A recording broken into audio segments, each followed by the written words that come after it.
Tèmi, thank you so much. Orúkọ mi ni ASE Lazaro. Táwọn ọmọ mi sì gbìyànjú. Ẹ jọ̀ọ́ mo wà pẹ̀lú mọ́mí wa kí lórúkọ mọ́mí. Prophetess Oguntoyinbo.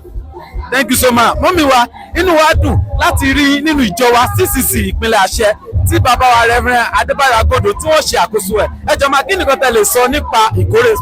In fact, this is not my first time. But a bá sọ nípa ìkórè. In fact, ohun tí Ọlọ́run yọ́nú sí ni. Ìkórè tí Ọlọ́run yọ́nú sí tó dẹ̀ ti gbà ni. Nítorí pé number one, kò sígbà tí n bá dé ìkórè tí n bá padà sínú ìjọ mi tí ìdùnnú òkè máa ń bá mi.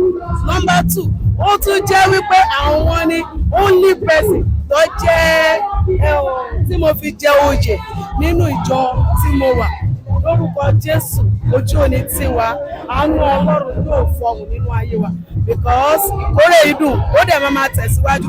Kò ní dáwọ́ dúró. Ohun tẹ́mi sọ fún bàbá yẹn ni lórúkọ Jésù àdàgbà dògbò.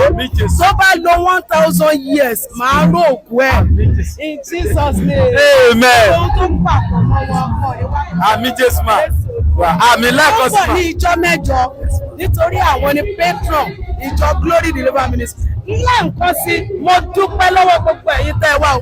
Ẹ ṣí ìkórè wa o, ìkórè aláyọ̀. Thank you so much.